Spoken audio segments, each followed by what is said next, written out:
Welcome to my channel. मेरा नाम है मृदुला और आज हम डिस्कस करने वाले हैं इवैल्यूएशंस ऑफ एरोजोल्स, यानी कि हम एरोजोल को हम कैसे कैसे इवैल्यूएट कर सकते हैं उसके बारे में डिस्कस करेंगे।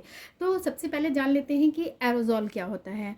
एरोजोल्स बेसिकली आपको प्रेशराइज्ड पैकेज होते हैं, जैसे आप डीओ यूज़ करते हो या फिर जो स्प्रे आते हैं, या फिर अगर हम फार्मास्यूटिकल प्रोडक्ट्स की बात करें तो अस्थमा वगैरह के लिए जो इन्हेलर्स आते हैं तो वो आपके एरोजोल के कैटेगरी में आते हैं। तो इसमें क्या होता है कि जो या तो एक सस्पेंशन होता है जिसमें फाइन पार्टिकल्स के रूप में जो भी एक्टिव इंग्रेडिएंट है वो सस्पेंडेड होते हैं, या फिर ये एयर में लिक्विड ड्रॉपलेट्स होते हैं जो कि सस्पेंडेड होते हैं, या फिर किसी और गैस में। ठीक है, तो बहुत सारे टेस्ट जो है वो परफॉर्म किए जाते हैं ताकि ये इंश्योर किया जा सके कि जो भी एरोजोल है वो अपना प्रॉपर परफॉर्मेंस दे रहा है, यानी कि जो उसकी जो उसे थेरेपेटिक इफ़ेक्ट प्रोड्यूस करना चाहिए वो करेगा कि नहीं करेगा। इसके लिए हम उसको अलग अलग टेस्ट से ये चीज़ चेक करते हैं और ये भी देखते हैं कि अगर हमने उसको स्टोर कर दिया तो क्या उसकी स्टेबिलिटी है, यानी ऐसा तो नहीं है कि टाइम पीरियड के साथ वो जो है उसकी एफिशिएंसी घट रही है।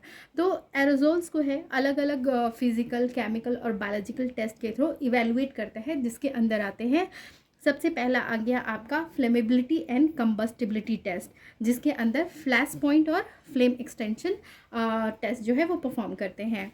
सेकेंड जो है वो है फिजियोकेमिकल कैरेक्टरिस्टिक, यानी कि जो वेपर प्रेशर है, डेंसिटी है, मॉइस्चर कंटेंट है और कौन सा उसमें प्रोपेलेंट प्रेजेंट है उसको आइडेंटिफाई करते हैं। थर्ड जो है कि उसका परफॉर्मेंस कैसा है, जिसके लिए एरोजोल वॉल्व डिस्चार्ज रेट क्या है वो चेक करते हैं। स्प्रे पैटर्न किस तरह का है, जो मीटर्ड वॉल्व है उससे जो क्वांटिटी डिटरमिन है वही वो जो है वो डिस्चार्ज कर रहा है या नहीं। नेट कंटेंट कितना है एरोजोल जो पैकेज है उसके अंदर, उसके फोम की स्टेबिलिटी क्या है, जो पार्टिकल साइज़ है उसको डिटरमाइन करते हैं। जो सस्पेंडेड होते हैं यानी जो एक्टिव इंग्रेडिएंट है वो जिस भी फॉर्म पार्टिकल के साइज़ में सस्पेंडेड है उसके पार्टिकल साइज़ को डिटरमाइन करते हैं, और किसी तरह का पैकेज से लीकेज तो नहीं हो रहा है वो भी चेक करते हैं। बायोलॉजिक कैरेक्टरिस्टिक में हम देखते हैं कि उसकी थेरेपेटिक एफिकेसी क्या है और साथ ही वो किसी तरह की कोई टॉक्सिसिटी तो नहीं प्रोड्यूस कर रहा है। अब इन सारे टेस्ट को थोड़े डिटेल में देख लेते हैं।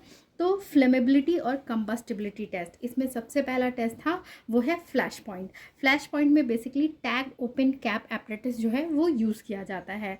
सबसे पहले जिस भी मतलब जो एरोजोल प्रोडक्ट जिसको हमको टेस्ट करना है उसको -25 डिग्री फ़ारेनहाइट पे चिल कर लिया जाता है। उसके बाद उसको टैग ओपन कैप एपरेटिस में प्लेस किया जाता है। फिर धीरे धीरे जो है वो लिक्विड के टेम्परेचर को इंक्रीज़ किया जाता है, और जब टेम्परेचर जहाँ पे जो है जो वेपर्स उसके से निकल रहे हैं वो फायर कैच कर लेते हैं, मतलब वो जलने लगते हैं, उसे ही फ्लैश पॉइंट कंसिडर किया जाता है। सेकेंड जो टेस्ट है वो है फ्लेम एक्सटेंशन। फ्लेम एक्सटेंशन में बेसिकली क्या करते हैं कि एरोजोल प्रोडक्ट को 4 सेकेंड्स के लिए फ्लेम यानी आग का जो फ्लेम होता है उसके ऊपर स्प्रे करते हैं। अब डिपेंडिंग अपॉन फॉर्मुलेशन जो है वो स्प्रे की वजह से फ्लेम की जो है वो लेंथ बढ़ती है, फिर उस लेंथ को हम मेज़र कर लेते हैं। तो इस तरह से हम फ्लेम एक्सटेंशन टेस्ट करते हैं। सेकेंड जो टेस्ट मैंने बोला था वो है फिजिकल और केमिकल कैरेक्टरिस्टिक कैसा है, जिसमें सबसे पहला है वेपर प्रेशर। वेपर प्रेशर जो है वो प्रेशर गॉज से मेज़र किया जाता है। तो जैसे ये हमारा एरोजोल हुआ तो इसमें अगर मेडिकामेंट है तो ऊपर में यहाँ पे जो है वो आपका हेड स्पेस होता है जहाँ पे एयर फिल है। ठीक है, तो जब अगर प्रेशर नापा जा रहा है और अलग अलग जो कंटेनर है एरोजोल्स के उसमें अलग अलग अगर प्रेशर रीड आता है तो इसका मतलब कि हेड स्पेस में इस एरिया में जो है वो एयर प्रेजेंट है। सेकेंड जो मेज़र करते हैं वो है डेंसिटी। इसके लिए हाइड्रोमीटर या फिर साइक्नोमीटर यूज़ किया जाता है। हाइड्रोमीटर को जो है वो प्लेस किया जाता है एक ग्लास प्रेशर ट्यूब में, और उसके बाद उसमें सैंपल इंट्रोड्यूस किया जाता है जिससे कि जो हाइड्रोमीटर है वो ऊपर की तरफ उठ जाता है। तो जितना वो ऊपर की तरफ उठता है ट्यूब में उससे मेज़र कर दिया जाता है कि डेंसिटी उसकी क्या है। ठीक है, थर्ड जो है वो है मॉइस्चर कंटेंट। इसके लिए कार्ल फेसर एपरेटिस जो है वो यूज़ किया जाता है चेक करने के लिए। फोर्थ है कि आइडेंटिफिकेशन ऑफ प्रोपेलेंट। इसमें क्या करते हैं जो IR स्पेक्ट्रोस्कोपी या फिर गैस क्रोमेटोग्राफी है जो यूज़ किए जाते हैं, जिससे कि जो भी प्रोपेलेंट है उसको को उसका क्वालिटेटिव और क्वांटिटेटिव टेस्ट जो है वो परफॉर्म किया जाता है। ये मेथड जो है वो इंडिकेट करता है कि जो भी प्रोपेलेंट ऐड हुआ है वो कितना जो है एक्टिव इंग्रेडिएंट के साथ मिक्स हुआ है। थर्ड जो है वो है परफॉर्मेंस कैरेक्टरिस्टिक। जो भी कंटेनर और परफॉर्मेंस मतलब कि जो भी एरोजोल प्रोडक्ट है उसकी क्या प्रॉपर्टी है, मतलब कि वो कैसा परफॉर्मेंस देगा।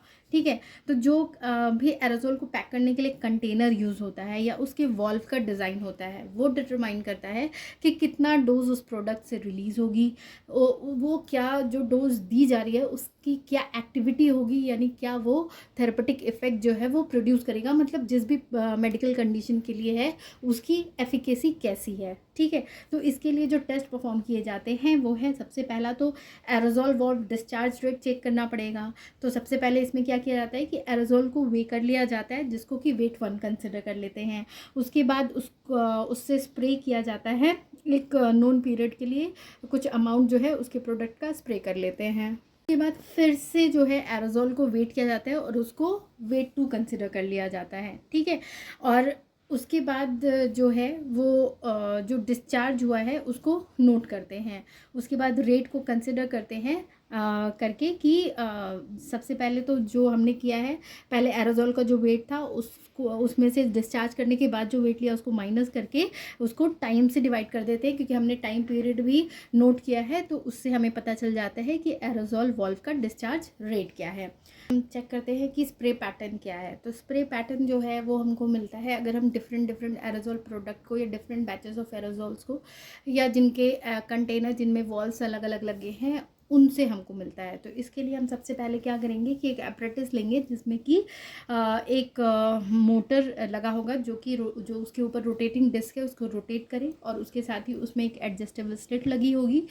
फिर आप एक फ़िल्टर पेपर लेंगे और उसको कोट कर देंगे डाई और टैल्क मिक्सचर से। और इसमें जो डाई यूज़ होता है वो या तो ऑयल सॉल्युबल होगा या फिर वाटर सॉल्युबल होगा, डिपेंडिंग अपॉन कि हम किस एरोजोल मतलब एरोजोल का जो नेचर है वो कैसा है। ठीक है, फिर उसको हम अटैच कर लेंगे रोटेटिंग डिस्क से एक साइड पे।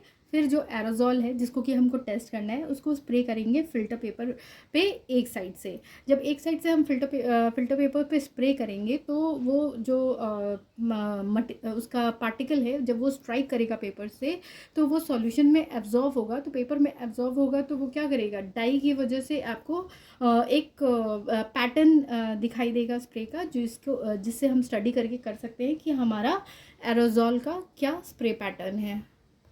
नेक्स्ट जो है वो है डोज यूनिफॉर्मिटी। अब सपोज़ करिए हमने जो एरोजोल ले लिया, एक टाइम पे अगर वो मान लीजिए कि 0.5 ml डिस्चार्ज कर रहा है, सेकंड में 1 ml डिस्चार्ज कर रहा है, तो उसकी डोज की यूनिफॉर्मिटी जो है वो डिस्टर्ब हो जाएगी। तो ये चेक करना भी ज़रूरी है कि जो भी पेशेंट है जिनको भी वो एरोजोल स्पेसिफाई किया गया है उसको उसका मेडिकामेंट हर टाइम पे इक्वल मिल रहा है या नहीं। ठीक है, तो इसको करने के लिए 2 तरीके हैं। सबसे पहले हम क्या करेंगे कि 1 या 2 डोज जो है वो डिस्पेंस कर लेंगे एक सॉल्वेंट में या फिर किसी मटेरियल पे जो कि उस डोज को एब्जॉर्व कर सके। ठीक है, उसके बाद जो भी अमाउंट ऑफ एक्टिव इंग्रेडिएंट उस सॉल्वेंट या मटेरियल में प्रेजेंट होगा वो डिटरमाइन करता है कि हमारा डोज यूनिफॉर्म हो रहा है या नहीं। और ये जो डिटर्मिनेशन होता है डोज का या एक्टिव इंग्रेडिएंट का, उसके लिए ऐसे टेक्निक यूज़ करते हैं। ये तो हो गया पहला मेथड। दूसरा मेथड क्या है कि हम एक फिल कंटेनर को वे कर लेंगे, उसके बाद उसमें से कुछ डोजेस जो है प्रोडक्ट का वो डिस्पेंस करेंगे और फिर उस कंटेनर को रीवेट करेंगे। तो जो एवरेज डोज होगा फिर उसको हम डिवाइड करके, यानी कि जो भी हमने पहले वेट किया था और उसके बाद डोज डिस्पेंस करने के बाद वेट किया था उसके डिफरेंस को हम डिवाइड कर देंगे कि हमने कितने नंबर ऑफ डोजेज जो है उससे स्प्रे किए हैं। तो इससे हमको जो है वो एवरेज डोज मिल जाएगा कि वो यूनिफॉर्म है या नहीं है। अब है नेट कंटेंट, यानी जो भी एरोजोल है उसमें का जो कंटेंट है वो यूनिफॉर्म है या नहीं। ठीक है, तो इसके लिए सबसे पहले तो इनिशियली एक एम्प्टी एरोजोल कंटेनर लेंगे, उसके बाद उसको फिल कर लेंगे। फिल करने के बाद फिर से उसको वेट करेंगे और जो फिल करने के बाद के वेट को एम्प्टी वेट से जब माइनस करेंगे तो हमको नेट कंटेंट मिल जाएगा। दूसरा चीज़ है कि हम सबसे पहले क्या करेंगे, एक फिल कंटेनर लेंगे, उसका इनिशियल वेट ले लेंगे, फिर उसके बाद उसके वॉल्व को ओपन करेंगे और उसके कंटेंट को रिमूव कर देंगे और फिर से उसका वेट लेंगे। और इस टाइम भी हम फिल्ड कंटेनर से एम्प्टी कंटेनर का जब वेट माइनस करेंगे तो हमको नेट कंटेंट जो है किसी भी एरोजॉल पैकेज का मिल जाएगा। नेक्स्ट जो है वो है फोम स्टेबिलिटी। तो इस फोम स्टेबिलिटी को टेस्ट करने के लिए जो मेथड्स यूज़ किए जाते हैं उसमें सबसे पहला एक एरोजॉल लेंगे, उसको एक्टिवेट करेंगे। एक्टिवेट करने की वजह से फोम फॉर्म होगा। फिर उस फोम को ऑब्जर्व करेंगे कि वो कितने टाइम में फोम जो है वो आपको रिमूव हो गया, मतलब हट गया, फोम आपको नहीं दिखाई दे रहा है। विजुअल ऑब्जर्वेशन से ये चीज़ हम नोट डाउन कर लेंगे। पहला मेथड तो ये हो गया। दूसरा मेथड क्या है कि सबसे पहले हम एरोजोल लिया, फिर उसको एक्टिवेट किया, उसके बाद टाइम नोट किया कि कोई भी जो मास है, मतलब कोई भी मास है वो कितनी टाइम में उसके अंदर पूरी तरह से पेनिट्रेट हो गया, यानी कि हल्का सा कुछ भी पार्टिकल जो है हम उस फोम के ऊपर डालेंगे और फिर देखेंगे कि वो फोम के अंदर कब चला गया, वो वाला टाइम नोट कर लेंगे। थर्ड जो है इसमें क्या करेंगे कि सबसे पहले एरोजॉल को एक्टिवेट कर लेंगे, उसके बाद एक रॉड जो है उसमें इंसर्ट करेंगे और वो टाइम नोट करेंगे कि वो उसके अंदर से कब फॉल हो गया, मतलब कितने टाइम में वो जो रॉड है वो वहाँ से गिर गया, तो उसको हम नोट कर लेंगे। तो इस तरह से हम फोम की स्टेबिलिटी को चेक कर सकते हैं। नेक्स्ट है पार्टिकल साइज डिटर्मिनेशन। तो जो भी एरोजॉल पार्टिकल साइज़ है उसको हम अलग अलग मेथड से डिटरमाइन कर सकते हैं। उसमें सबसे पहला आता है माइक्रोस्कोपी। इसमें सबसे पहले एक एरोजॉल लिया जाता है, एक ग्लास स्लाइड पे उस एरोजॉल को एक्टिवेट किया जाता है, जो कि और वो जो ग्लास स्लाइड है वो ऑलरेडी कार्बन टेट्राक्लोराइड से वॉश्ड होना चाहिए। उसके बाद स्लाइड को ड्राई करते हैं और माइक्रोस्कोप के अंदर देखते हैं और उसके बेसिस पे हम पार्टिकल साइज कैलकुलेट करते हैं। सेकेंड जो मेथड है वो है कैस्केड इम्पैक्शन। कैस्केड इम्पैक्शन जो है वो आपको जो पार्टिकल साइज 0.2 से 0.20 माइक्रोमीटर तक होते हैं उनको मेज़र करने के लिए यूज़ किया जाता है। इसमें आपको सीरीज़ ऑफ नोजल्स और ग्लास स्लाइड्स होते हैं, मतलब छोटे छोटे आपके नोजल्स होते हैं और ये ग्लास स्लाइड होता है। ये ग्लास स्लाइड जो होता है इसमें उस पर ऑलरेडी एक विस्कस फ्लूइड प्रेजेंट होता है, जिसकी वजह से पार्टिकल जो है वो इस पर ट्रैप होते हैं। तो एरोजॉल जो है वहाँ से स्प्रे किया जाता है, जब स्प्रे करते हैं तो वो नोजल्स के थ्रू पास करता है। तो डिपेंडिंग अपॉन डायमीटर जो है वो पार्टिकल्स जो है वो ग्लास स्लाइड पे स्टिक होते जाते हैं और फर्दर वाले जो है वो पास होते जाते हैं। और फिर जो है इसके बेसिस पे, जैसे कि सारे स्लाइड्स पे अपने साइज़ के हिसाब से पार्टिकल्स इंट्रैप हो चुके हैं, तो उसके बाद उस पार्टिकल साइज़ को जो है डिस्ट्रीब्यूशन को डिटरमाइन किया जाता है। तो इसके थ्रू हम पार्टिकल साइज़ चेक कर सकते हैं, क्योंकि ये जो नोजल्स है उनके डायमीटर अलग अलग है। तो जो छोटे वाले होंगे वो अपने डायमीटर से पास करते जाएंगे, जो बड़े होंगे वो वहीं पे ग्लास स्लाइड पे स्टिक होते जाएंगे। नेक्स्ट जो है डिटरमाइन कर सकते हैं particle size light scattering method से। इसमें जो पार्टिकल साइज 0.1 से 20 माइक्रोमीटर तक होते हैं उनको मेज़र किया जाता है। इसमें वाइट लाइट या फिर लेज़र लाइट जो है वो यूज़ की जाती है। तो जो पार्टिकल्स जो कि लिक्विड या सैंपल में प्रेजेंट होते हैं, जब लाइट उनके थ्रू पास की जाती है तो वो लाइट को स्कैटर करते हैं और उस स्कैटर्ड लाइट को फोटो डिटेक्टर के थ्रू चेक करके मेज़र कर लिया जाता है कि कितने पार्टिकल साइज से वो डिस्ट्रीब्यूट हुए हैं या स्कैटर्ड हुए हैं। नेक्स्ट जो टेस्ट है वो है लीकेज टेस्ट। इसमें एक क्रिम्स्ड एरोजॉल कंटेनर को वाटर बाथ से पास किया जाता है, मतलब वाटर में डिप किया जाता है। अगर उसमें किसी तरह का कोई भी लीकेज प्रेजेंट है तो उस एरिया में जो है वो एयर बबल्स शो होते हैं और एयर बबल्स इंडिकेट करता है कि जो कंटेनर है उसमें लीकेज है और उस कंटेनर को फिर रिजेक्ट कर दिया जाता है। बायोलॉजिकल कैरेक्टरिस्टिक में हम थेरेपेटिक एक्टिविटी चेक करते हैं और टॉक्सिसिटी चेक करते हैं। तो थेरेपेटिक एक्टिविटी में क्या है, जो इन्हेलेशन, मतलब जिनको हम इन्हेल करते हैं, वैसे एरोजॉल या मीटर डोज इन्हेलर्स, यानी कि जिनकी क्वांटिटी जो है वो डिसाइडेड होती है कि इतना ही स्प्रे होगा, उसको उसके डोज यूनिफॉर्मिटी को या पार्टिकल साइज डिस्ट्रीब्यूशन को चेक किया जाता है उनके फार्माकोकाइनेटिक और फार्माकोडायनामिक स्टडीज़ करके, ठीक है। और जो टॉपिकल यानी कि स्किन के ऊपर जो अप्लाई किए जाते हैं उनको टेस्ट एरिया पे अप्लाई किया जाता है और फिर उनकी जो एब्जॉर्प्शन है, एब्जॉर्प्शन में होती है, उसको फिर डिटरमाइन किया जाता है कि वो जो है वो अपनी थेरेपेटिक इफेक्ट प्रोड्यूस कर रही है या नहीं कर रही है। सेकंड जो है वो है टॉक्सिसिटी। तो इसमें अलग अलग टेस्ट किए जाते हैं। सबसे पहले तो जहाँ भी डोज को अप्लाई किया जाता है वहाँ पे वो किसी तरह का कोई इरिटेशन तो नहीं प्रोड्यूस कर रहा है, या फिर जब स्प्रे किया जा रहा है और उसमें जो प्रोपेलेंट प्रेजेंट है वो अगर इवोपरेट कर रहे हैं तो वहाँ स्किन पे चिलिंग इफेक्ट तो नहीं हो रही है, मतलब वो स्किन बिल्कुल ठंडा तो नहीं हो जा रहा है। और अगर एरोजोल को स्प्रे करते हैं तो जो भी पर्सन को पेशेंट को दिया गया है उसकी बॉडी का टेम्परेचर तो राइज नहीं हो रहा है, या फिर अगर इन्हेलेशन एरोजोल पर्सन यूज़ कर रहा है तो उसमें किसी तरह की टॉक्सिसिटी तो नहीं प्रोड्यूस हो रही हो। और ये चेक करने के लिए जो है वो टेस्ट एनिमल्स लिए जाते हैं, उनके ऊपर वेपर्स को मतलब एरोजोल को स्प्रे किया जाता है और उनमें चेक किया जाता है कि किसी तरह का ये टॉक्सिक इफेक्ट तो नहीं प्रोड्यूस किया जा रहा है कर रहा है। तो ये था अबाउट आपका evaluations of aerosols. Thank you for watching.